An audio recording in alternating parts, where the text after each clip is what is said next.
ya pomudi ni agobi Ghana fu ni age efi say ya your local spices na ya frafra dia ya sankofa natural spice me de gumi jollof mu ni mi sti wa hodoma e ma ne dance Stanley the barbecue the go on sankofa natural spice and one you use 100% natural. Adofo, mamu huge mistake. Sankofa natural spices.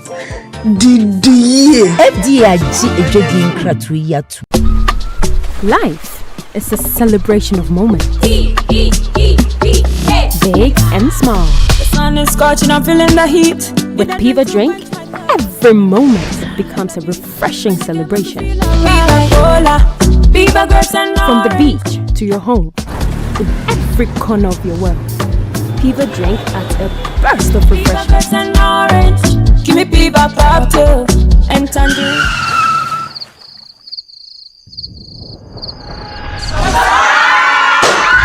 Celebrate every moment with Piva Drink. Refreshment for every occasion. Piva Drink, a taste you will love. Piva. This advert is FDA approved.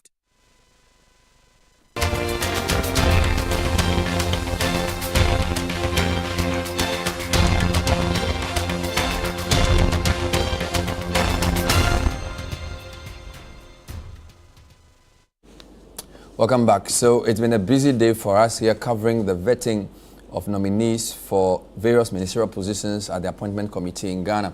But concurrently, the United States of America was swearing in their 47th President Donald Trump, who gave a very interesting speech about how he sees the world and what he wants to do with America. He ushered in what he called the golden age of America. He says America was free to prosper. He declared today as another independence and also came up with some very interesting promises to the world. Let's take you to some highlights of what President Trump said. Before we speak to our partners, the Voice of America, whose congressional correspondent was there witnessing it all. So here are some excerpts of President Trump speaking to the people of America. The golden age of America begins right now.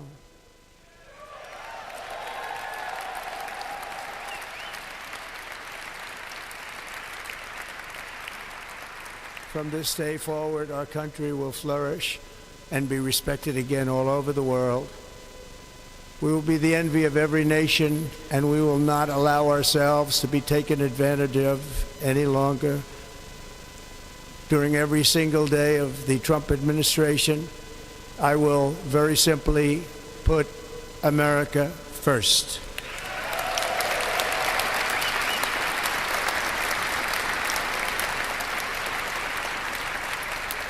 Our sovereignty will be reclaimed. Our safety will be restored.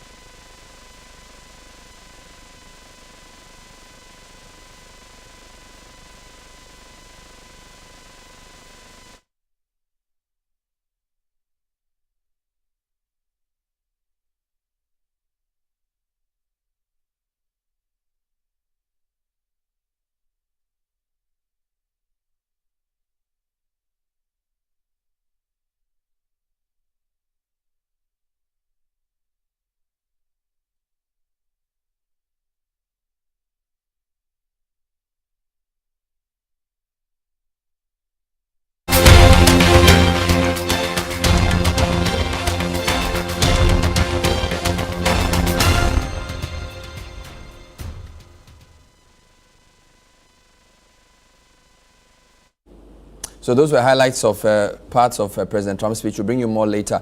Let me go to Washington now and speak to the Voice of America's congressional correspondent, Catherine Gibson, who was there watching it all. A few interesting points to note that this is the first time in a few years that this inauguration has been done indoors. It's usually done outside for all the world to see. And I'm told, based on Catherine's initial report, that the weather was not permitting for an outdoor experience. Catherine, thanks for joining us on the point of view here in Accra, Ghana. I guess it's good afternoon in the U.S. still. Good afternoon, almost good evening. You are right. Wonderful. We watched your earlier report from outside when you said the weather would not permit an outdoor inauguration. Will this be the first indoor inauguration in quite a bit. Yeah, that's absolutely right. It's actually only the third indoor inauguration in all of U.S. history, and the first since 1986, I believe, 87, since Ronald Reagan was sworn in the same spot as President Trump, the U.S. Capitol Rotunda.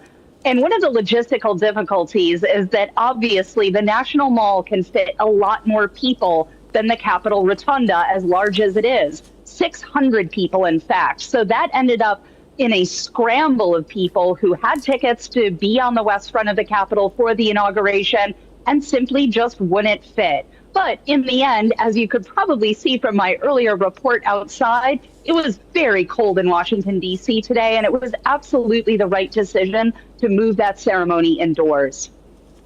So wonderful. So how would you describe everything if I were to give you the chance to use a sentence or two to describe both the inauguration and the occasion? What was it like?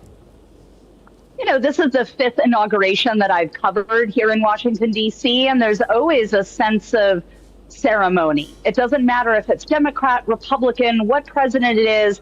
There is a true sense that the foundation of our democracy is that peaceful transfer of power. You see Democrats and Republicans sitting side by side every inauguration ceremony, and we did again today when we saw President Biden hand over the reins of power to President Donald Trump, who I should note was not there when President Biden was sworn in January 20th, 2021. But overall, it is always a very somber ceremonial occasion when the United States can take a step back and think about where it wants to go for the next 4 years. And President Trump certainly laid out his vision for that plan. Let's come to his speech now. First and foremost, who was in the room apart from the people you've mentioned? Because we saw a lot of spontaneous applause and even some standing ovations, suggesting that these were people who were, a lot of them were people who liked what they were hearing, of course, except, of course, former President Biden, former President Clinton and wife, and I think Kamala Harris. Just describe the kinds of people in the room, and was it a partisan group? Right. So you have members of Congress, and remember that the U.S. Senate is Republican majority, and the U.S. House of Representatives also is Republican majority after this latest election. So you had a lot of Republican lawmakers who are going to be working hand in hand with President Trump, passing key items of his agenda. And so we're very interested to hear the plans that he is laying out. That's when you heard a lot of the applause lines. We also saw, interestingly enough, and this is unusual for a presidential inauguration, we saw a lot of the big business owners here in the United States. Jeff Bezos of Amazon, Elon Musk of X, and many other companies. We saw Mark Zuckerberg of the Meta company. They were in the front rows along with Trump's family, even ahead of his cabinet nominees. So that was a little bit different. And of course, they were very key donors and allies of Trump during the campaign. So they were also applauding his initiatives. So I listened to his 2017 inauguration speech and I listened to this. And I was wondering whether we had a more sober Trump. I mean, any differences? This seemed a bit more controlled, but I could be wrong. What was your sense of the difference between what we saw this afternoon and what happened 4 years ago? I think you saw a more forward-looking Trump, even though he did mention President Biden's term and said that America had gone into decline while President Biden was in the White House. He was talking about bringing America into a new golden age. He was talking about moving forward with an ambitious economy, with putting America first on the global stage, you know, mentioning things like putting a man on Mars, which obviously was resonating with Elon Musk in the room. It was certainly more forward-looking than that speech in 2017. So very, very different in tone. Wonderful. Now, to the speech proper, a few things caught my attention. He says there will be a push for tariffs on foreign goods. Essentially, will bring in a lot of money. And I'm sure people in Europe and the World Trade Organization and the rest of the world will be worried that the U.S. president wants to raise tariff barriers because he feels America needs to be a manufacturing giant again. I mean, this is not surprising to you, is it? Is this in line with the same things he was campaigning on? Absolutely. This was mentioned many times by Trump on the campaign trail. And, you mentioned some of the applause lines in the speech and how was that speech received in the rotunda? That line did not get as good of a response. And that's because the Republican Congress may push back a little bit on President Trump on that issue. They usually see eye to eye on most of these issues, but this is one that concerns Republican lawmakers. I've already heard that from them, that they're concerned about the impact this could have on the American economy, on our relationships worldwide. Expect to see some more pushback on that one. But I did hear a lot of applause on the national energy emergency, the rescinding of the new Green Deal, and the electric vehicle mandate. And then he says, we will drill, baby, we'll drill. That was... That's another key campaign promise that he repeated many times at rallies. And so it was not a surprise, but it certainly got a very good reaction, as you mentioned, in the rotunda. The issue of immigration has been big in the campaign, and the points around we will no longer arrest and release, but we will keep them in Mexico. Again, a lot of response. How serious is Trump about this immigration reform? Because, it's one of the biggest issues even for those who live outside America. Think about when they think of Trump. How serious is he about the southern border emergency and essentially keeping away what he calls criminals and drug, all kinds of names he calls immigrants? How serious is he with those points? He is very serious because he's already signed a number of executive orders on this very issue within an hour or two of being sworn in as president.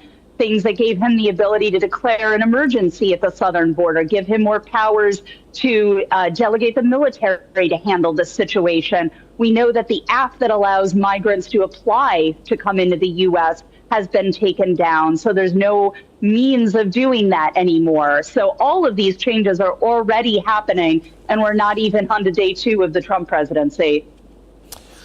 A lot of us didn't understand why he kept using the word Liberation Day.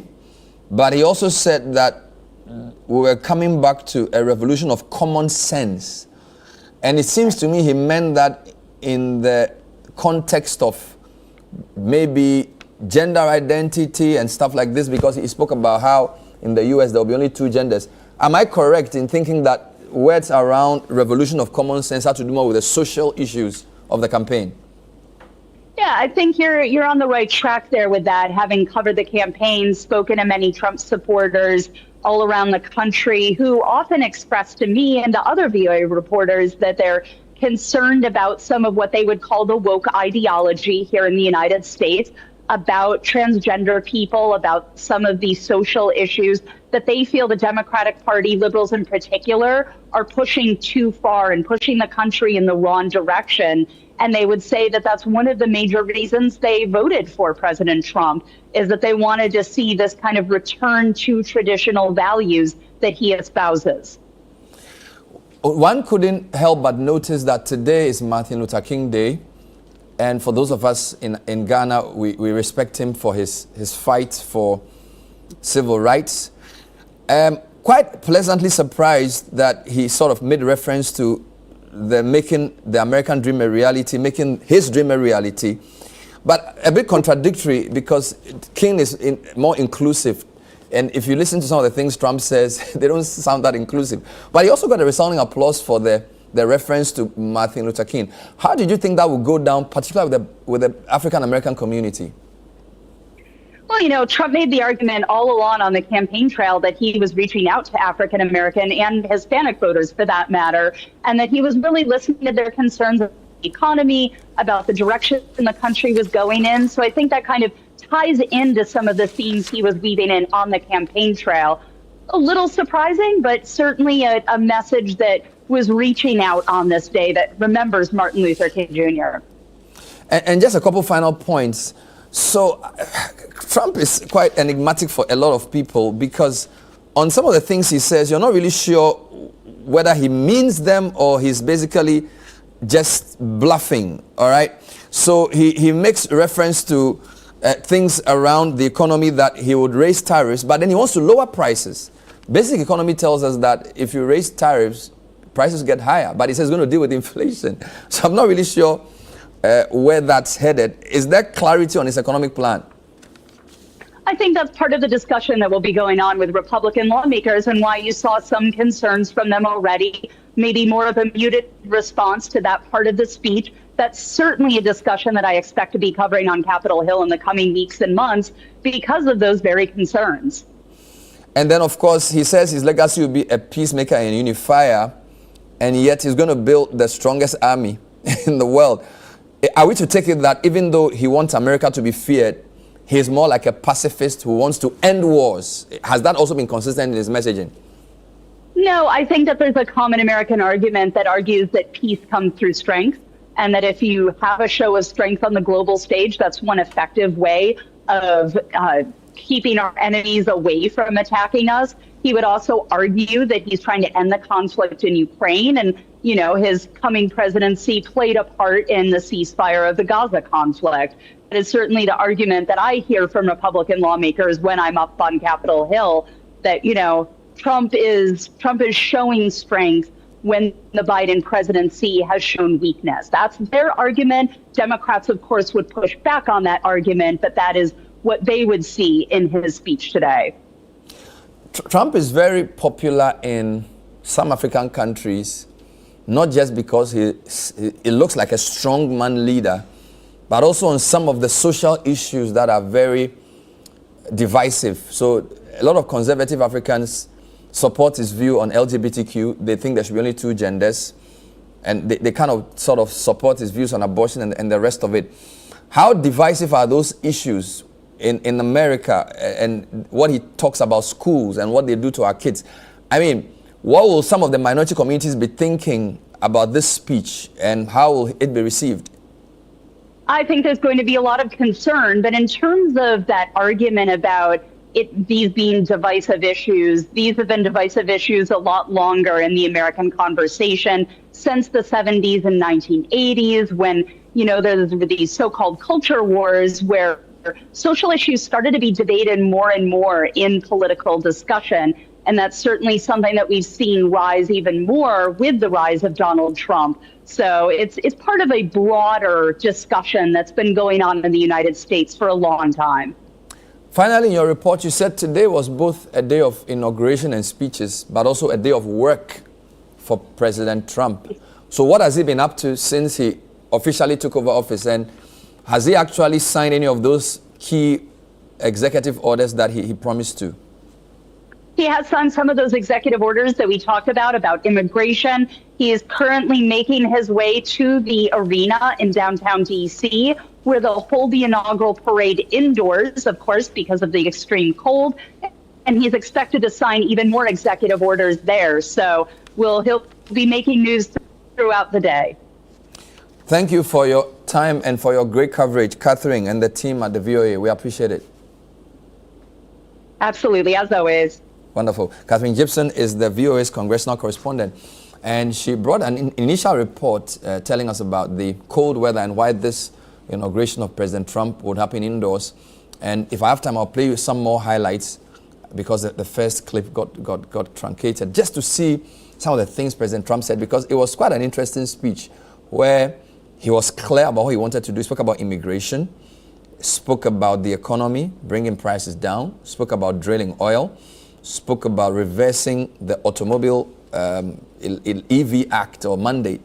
And that's quite interesting, because Elon Musk, one of his key supporters, he became famous for Tesla, which is an electronic vehicle.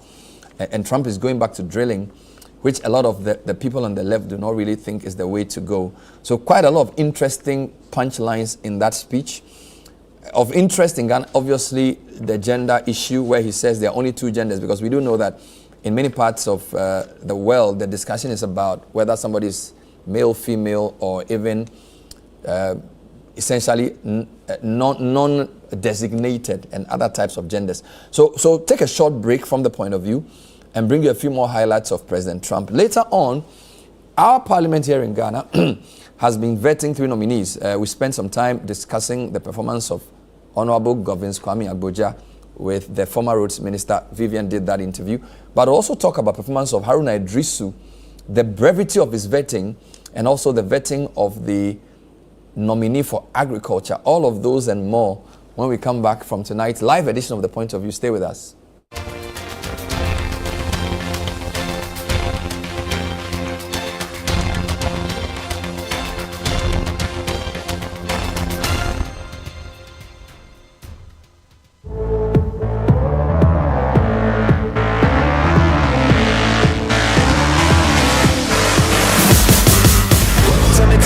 is this thing on now? I've been working long like a marathon now. Tying up words, making them a bomb now. Tell me, we too lonely alone now. I got a message when they put it in a song now. I'll see you later, all the haters got it wrong now. We're touching the lightning, we're coming alive, yeah. We're feeling inside, yeah. We got the power.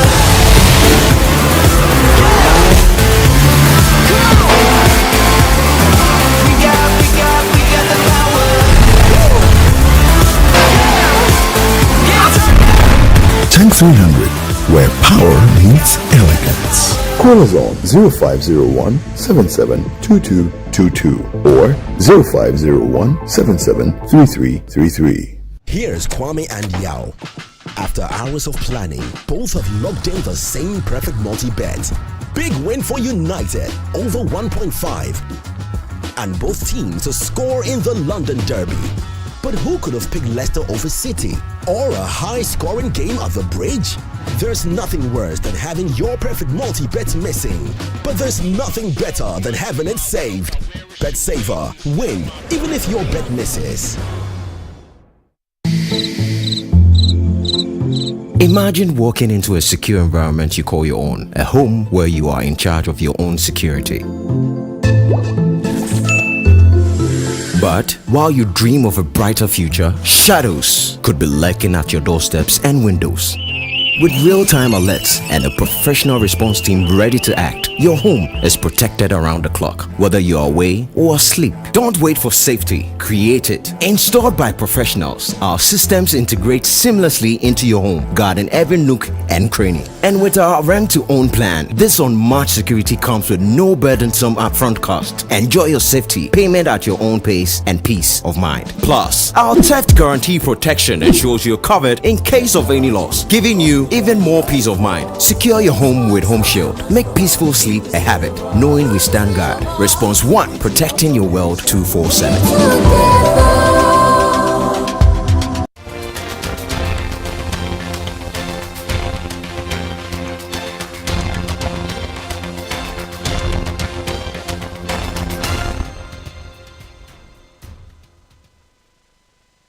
The golden age of America begins right now.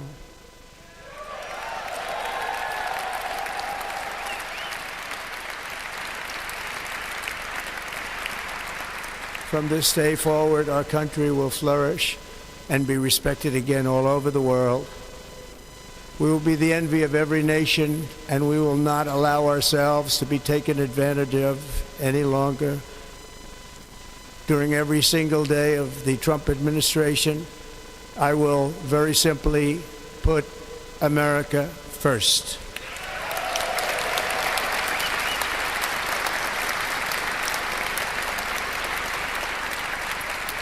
Our sovereignty will be reclaimed.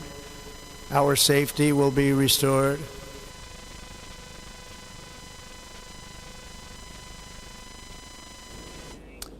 Then Donald Trump speaking indoors, and we're told by our correspondent, or the video correspondent, that this is only the third time the inauguration of the U.S. president has been done indoors, usually done outdoors. We're told the weather is pretty cold. Well, tonight we're also talking about Ghana. So President John Mahama has released a list of ministers. Initially, there were 3 who were vetted last week. That was the finance minister nominee, AG nominee, as well as the nominee for energy. Today, the nominees were vetted for roads, for education, and then for agriculture. Now, Haruna Iddrisu is MP for Tamale South, and he was vetted as a former minority leader. We've summarized the vetting into one slide. So basically, just to show you the vetting so essentially 1 hour 30 minutes was his vetting, much shorter than Agboja's vetting. Governor Agboja was vetted for 4 hours. Now again, Agboja answered 85 questions, 60 from the minority, 25 from the majority. Haruna was asked only 1 question by the majority side, and that was more like an endorsement kind of question. Most of the questions were asked by the minority leader, Alexander Fenyo-Marking. The style for his vetting was different because the minority wanted the sector minister, Iddrisu, to take the questions. So it wasn't combative, it wasn't question that tried to test Haruna. It basically just want to know what his mind was. We've grouped the questions into the top issues. So free SHS review was big, free tertiary admission, family values-based curriculum, rural-urban gap in education, and then sector reforms. If you look at the spread of questions, nice balance between personal questions, most assurances, manifesto promises, and amendments that he would bring up. So there you have it. Haruna Iddrisu, Apenyo Makin with 24 questions, Iddrisu with 6 questions, Amakuba with 1 question. Now, Kofi Asari is Executive Director for the Africa Education Watch. Now, before I talk to him, I just want to bring you a quick summary of today's vetting put together by our parliamentary team. Then I'll speak to the ED of Africa Education Watch on both Haruna Iddrisu's vetting and other vettings, because my guest is also a farmer. But here's our quick overview of the vetting that took place earlier today. Kwame Agboja governance announced the reintroduction of road toll collection through a digitalized platform. For me, it was an act of illegality. Yes, they said they just zeroed it. But it was, a road fund has got an act. It's a law. So you couldn't unilaterally do that. As a result, I believe there was some level of negligence in the way it was done. Yes, the road toll is coming back, but not in the form of building obstructions on the road for drivers to stop and somebody taking money from them. It will be coming back based on a technological platform that make it fair and that make it easy to collect, easy to account for, and for the public to know what the money is actually being used for. Together with the road minister, we shall come out with a policy as to how that will be done. He revealed that there is no contract for the e-gate project at the Kotoka International Airport commissioned by the former Vice President, Dr. Mahamudu Bawumia. If I were to tell you today that there is not even any contract for the e-gate, there is no contract. So what the 1.7 million they were talking about, there's no contract. And they didn't know. I'm a ranking. I have information. This is a letter signed, this is a memo from the Ministry of Finance. When I started talking, do you know what they did? This memo is dated 19th March 2024. And what is the memo saying? Submission of final proposal on the development of a national border management system. Are you aware that this project is already being implemented by Ghana Civil Aviation Authority? And the e-gate was supposed to be done for free. Why are we even supposed to pay $1 for something that we are supposed to get for free? So when you see, when they started backtracking, do you know what they did? They now went and did this memo, and the memo title I've given you. And now they said, Honorable Kennedy Nyako and Honorable Yusuf, order. Let me read to you. They said contract value, 147,765,627 million dollars. Then they said contract duration, 10 years. Support and management fee, 10%. Support and maintenance fee, 18%. I repeat, Ghana ought not pay even $1 for the so-called e-gate project.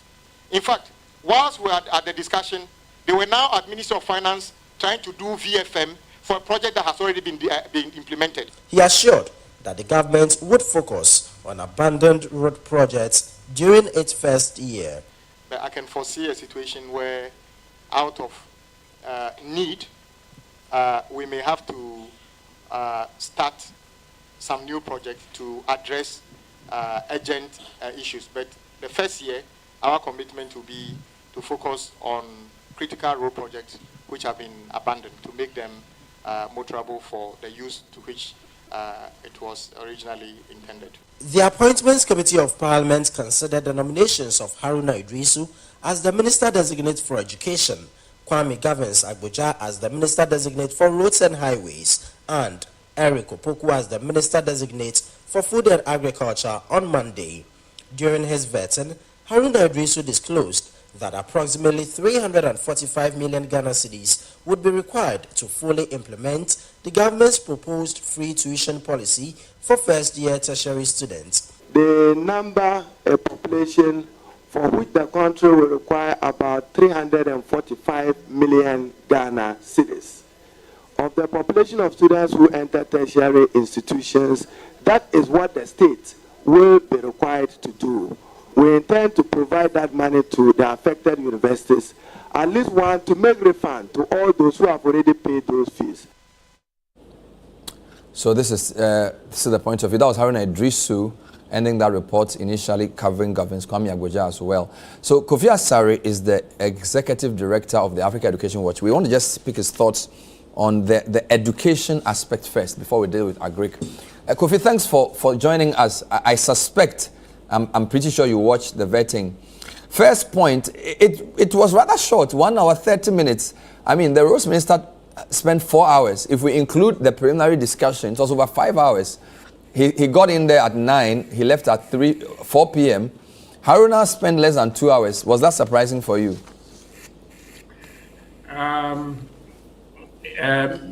Yes, it was a bit surprising because education was on top of the political agenda during the just ended elections. And with the controversy surrounding the Free Senior High School since its inception, or its conception, in 2008, and giving, the council and not to council exchanges between the MPP and the NDC, I was expecting a much more intensive, dialogue on Free Senior High School, especially. But you could see that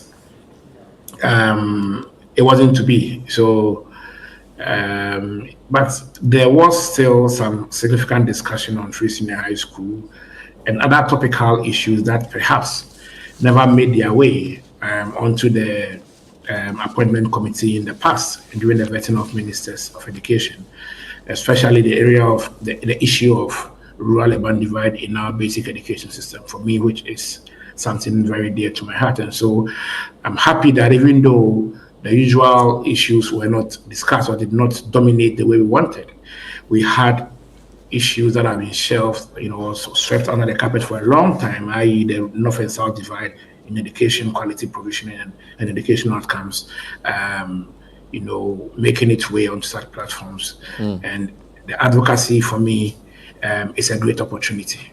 We know that the biggest news in this list of nominees was Haruna going to education. So surprising for many. It seems to me that even dominated the vetting because the persona of Haruna, in terms of his political skills, his background, it sort of overshadowed the vetting to a point that they didn't really want to vet him. And in fact, it appeared even the minority side. I mean, the deputy leader calling her my son in whom I'm well pleased. I mean, what do you make of that? The person of Haruna seems to have become even bigger than the portfolio. So it was more about him, in my view, than the sector. What did you make of that? So, I mean, you can't take it away.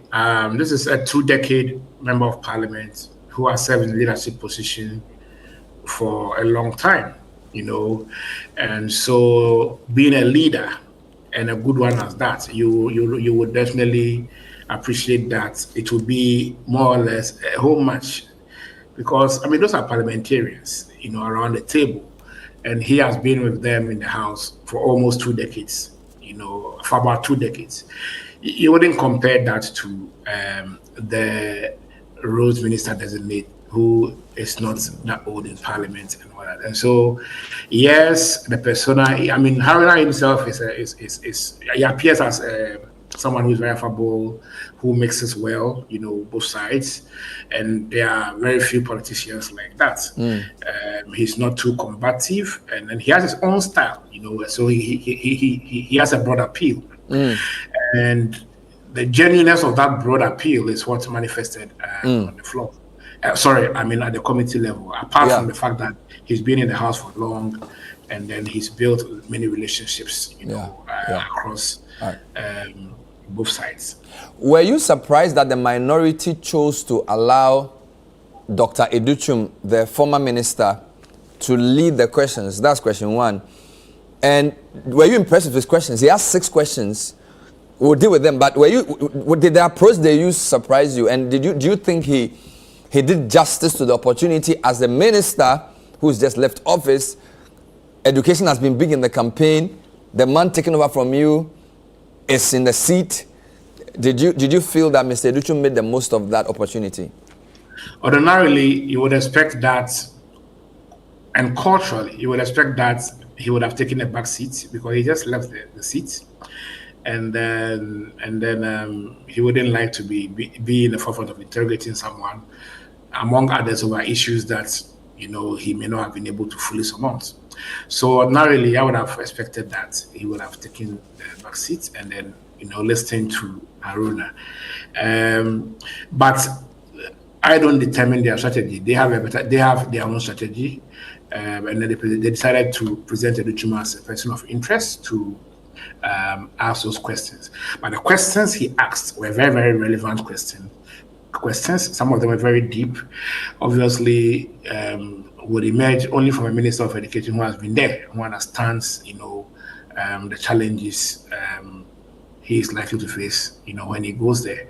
For me, Iddrisu's questions were more or less advices. If you look at the questions and then you digest them, you would really see that he was giving him an idea about what he's likely to face once he sits on the hot seat.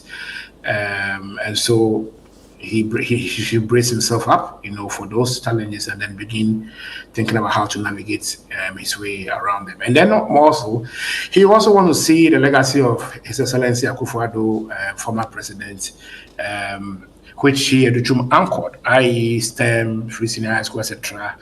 He would like to see and secure commitment from the incoming minister, towards sustaining the outcomes, of whatever they did in the past 8 years. And so perhaps an opportunity to get that commitment so that we can hold him accountable. So we as civil society, for instance, we have had the commitment that has been made in respect of STEM, Free Senior High School, etc. So on the basis of that, we also hold the new government accountable to sustaining those gains, which is very, very important, including continuing or completing ongoing senior high school projects that they couldn't complete. Yeah, we heard some interesting things about the E-blocks having boarding facilities, which I thought is one of the things you were saying, that Iddrisu wanted to elaborate on this, because I think during his tenure, there had been a lot of talk about failure to complete E-blocks and the whole idea of boarding putting a strain on free SHS. And so in the question around what to do with E-blocks, and I think the nominee sort of agreed with him when he gave an example about traveling from Yendi to Mion and seeing an E-block in the bush, essentially. So in a sense, you're saying that Iddrisu was subtly telling Haruna what he should prioritize, if I hear you right. He was telling him what he should prioritize, but at the same time also, he was telling him something political. We held the MPP to account for not operationalizing certain E-blocks that were completed. But some of them couldn't have been operationalized because of the distant location. Some of them were not located in areas where students could reasonably commute to school, either by road or on foot. And so, if you realize, the few, about 40 or so E-blocks that were operationalized, you'll find that in some of them, they had to build dormitories and convert them into boarding schools before they could be operationalized. And I see lots of the abandoned ones requiring same approaches if we are to make good use of them, because where land was secured by the previous NDC administration to construct the E-blocks does not make day school sense. Difficult, very expensive if you have to transport students from the town to those places, and in many instances there are no more travel routes. So I think that, again, that was an advice, and I appreciate that as a policy person, that for many of the E-blocks that are uncompleted, the government would definitely have to add boarding facilities to fully operationalize them and admit up to the 1,200 capacity that an average E-block has. I'm talking about the classrooms. Yeah. Finally, just on the free tuition, I mean, the minority kept using the expression free tuition the nominee kept talking about no admission fee. But when you look in the manifesto, they talk about no academic fee. Are we speaking about the same thing? Do you think there was some consensus on what the promise actually meant? Because listening to the vetting, I felt like they were talking about different things.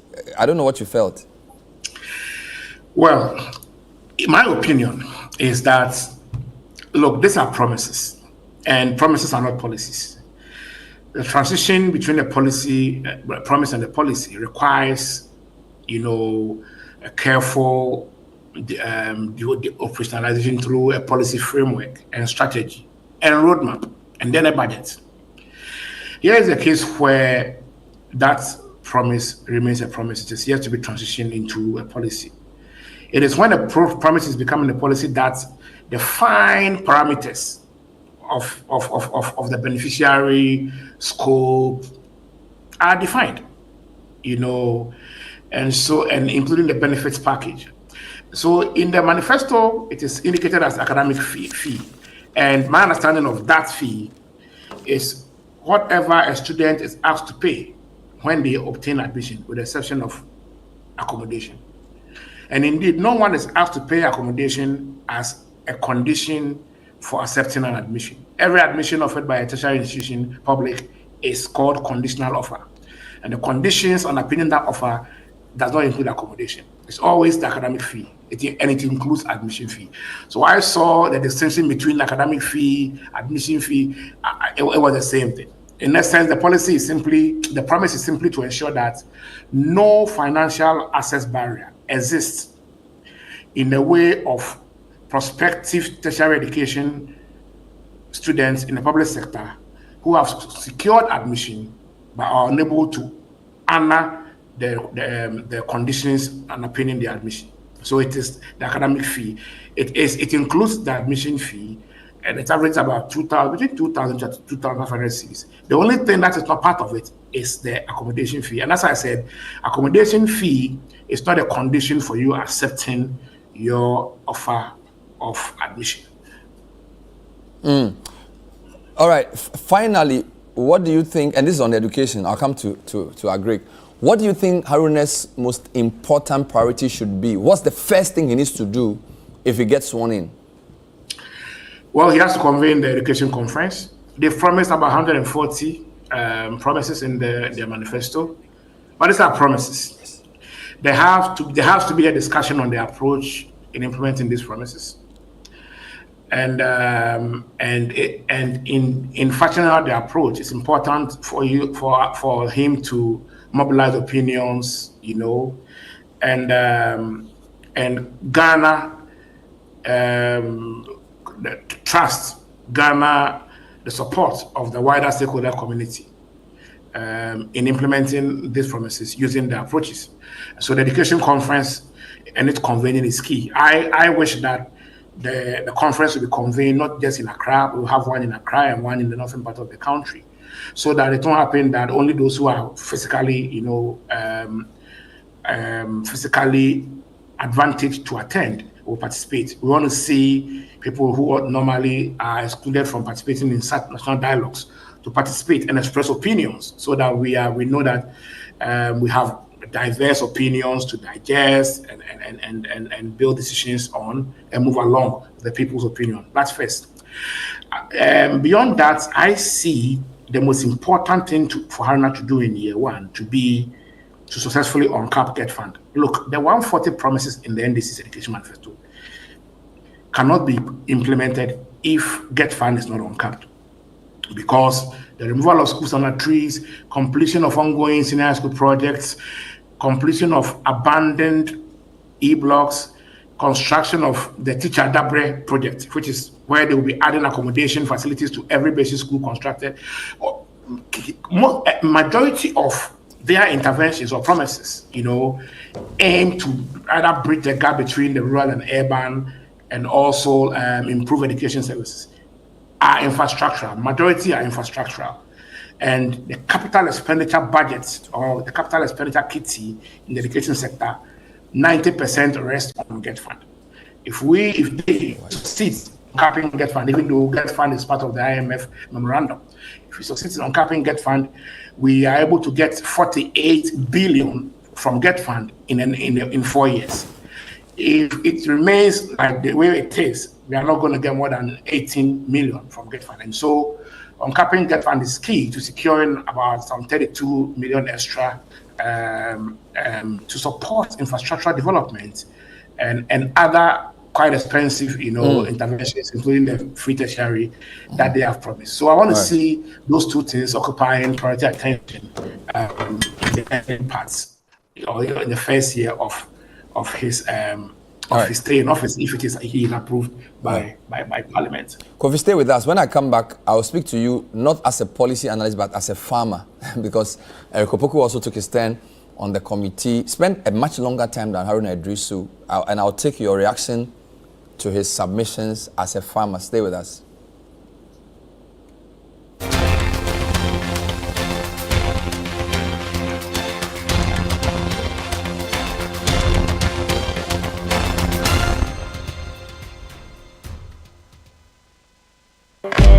Introducing a new era of sophistication and power. The Avle Julian from Zondatech Ghana Limited.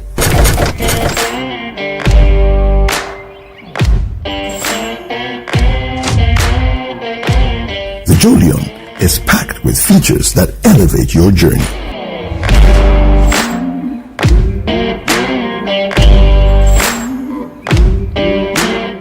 Enjoy excellent interior build quality designed for comfort and style. Experience an impressively smooth and refined drivetrain powered by a 1.5-liter turbocharged engine with 147 horsepower and 220 newton-meters of torque. Visit us at your nearest dealership and drive away your brand new Avle Julian. Call us on 0501 772222 or 0501 773333. Here's Kwame and Yao. After hours of planning, both have locked in the same perfect multi-bet. Big win for United, over 1.5. And both teams to score in the London Derby. But who could have picked Leicester over City? Or a high-scoring game at the Bridge? There's nothing worse than having your perfect multi-bet missing. But there's nothing better than having it saved. Bet Saver. Win, even if your bet misses.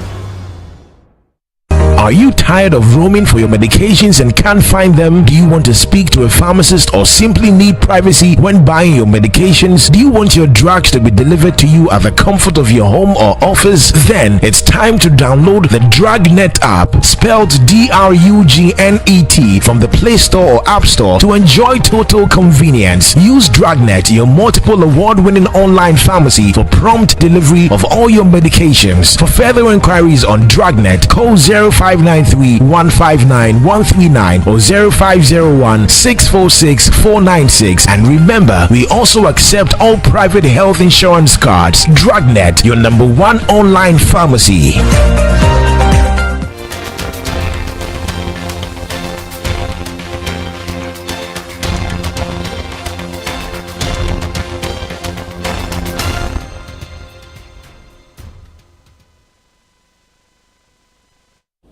Welcome back. So tonight we've been talking U.S. politics. President Trump sworn in as 47th. We spoke to Catherine of the VOA, Catherine Gibson. We're now with Kofi Asare, who's the executive director of the Africa Education Watch, discussing Haruna Iddrisu's vetting, which was rather brief. Eric Opoku is the MP for Esunafo South, nominee for Agric, ranking member on the sector. He spent over 2 hours. And, I mean, he's quite an experienced member of parliament as well. Kofi, a lot of people didn't know that you were a farmer. I mean, what kind of farming do you do? Is it crop farming or animal husbandry? So I do tree crops. I do coconuts, cocoa, and then veg. Oh, you're a proper farmer, not a backyard farmer. Okay, cool. I'm a proper farmer. Wonderful. Yeah.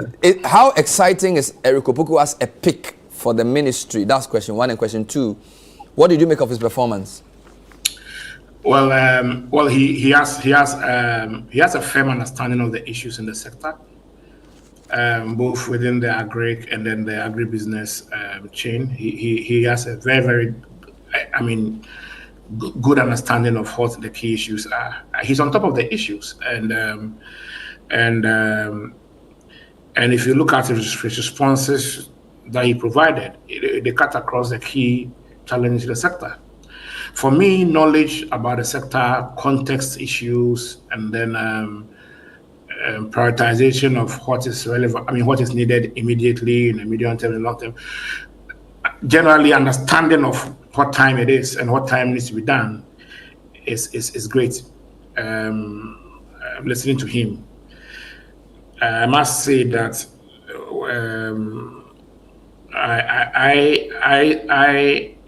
and it's always been the case for people who are vetted into agric. They've always demonstrated understanding of sector issues, and they've made very, very cogent suggestions, of course, aligning to their party manifestos. So it's normally always a good vetting. We hope that this vetting will translate into good outcomes. I'm quite conversant with the NDC's manifesto on agric as a manifesto analyst for political parties. And he indeed espoused what the NDC set out to do in their agricultural and economic transformation agenda in their manifesto. So what do you think is the most important priority that Mr. Opoku has to deal with? What's the agric minister's most important work he has to do when he's running? Well, it's difficult to figure out that very important one. Both in terms of cash, in the cash crop sector, we know the dwindling fortunes of the cocoa sector, 2 decades low output, in spite of increasing world market price, Galamsey threatening cocoa output, climate change also threatening cocoa output, etc.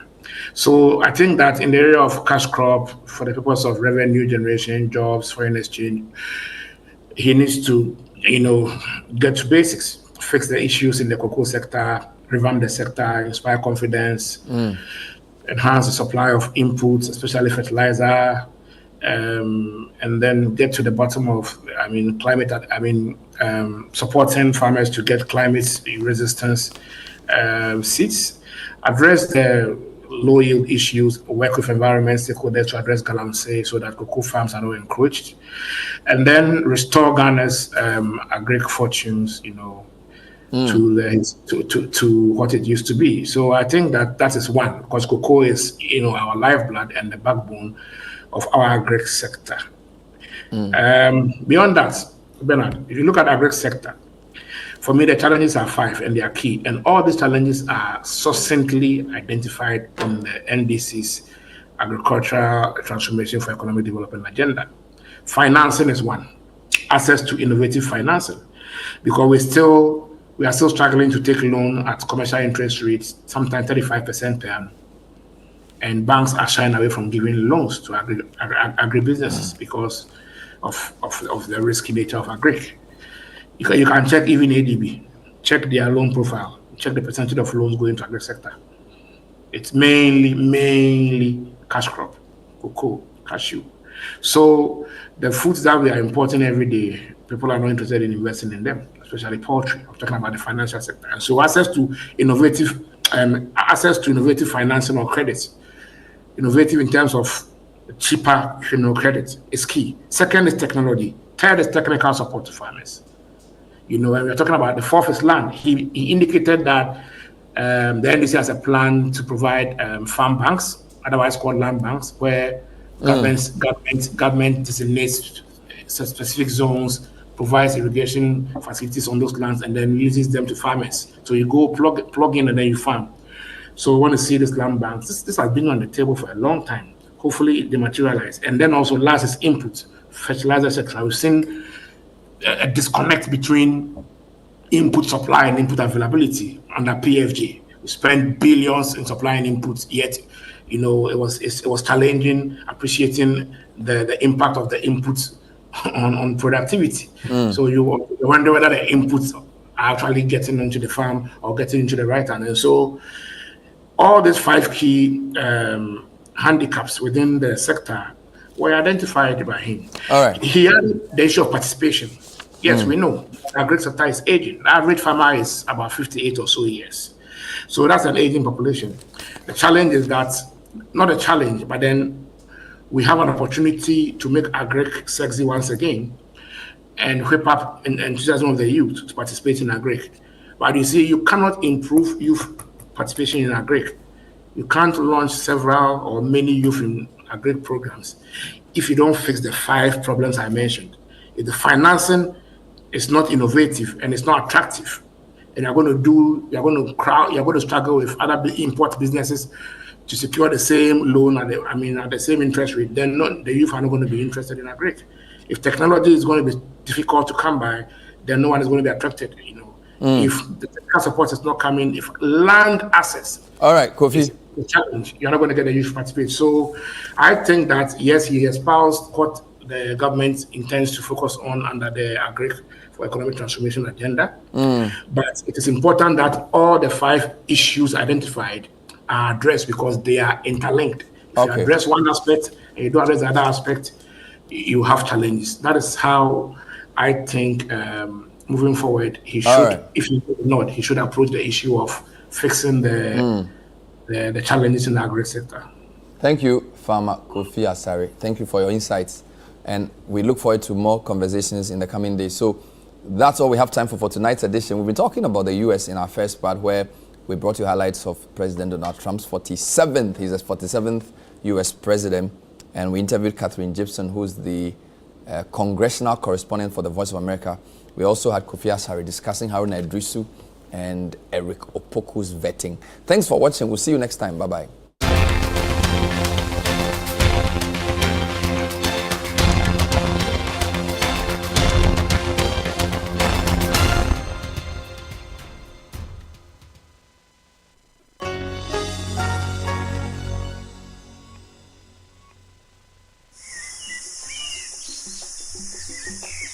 Thank you.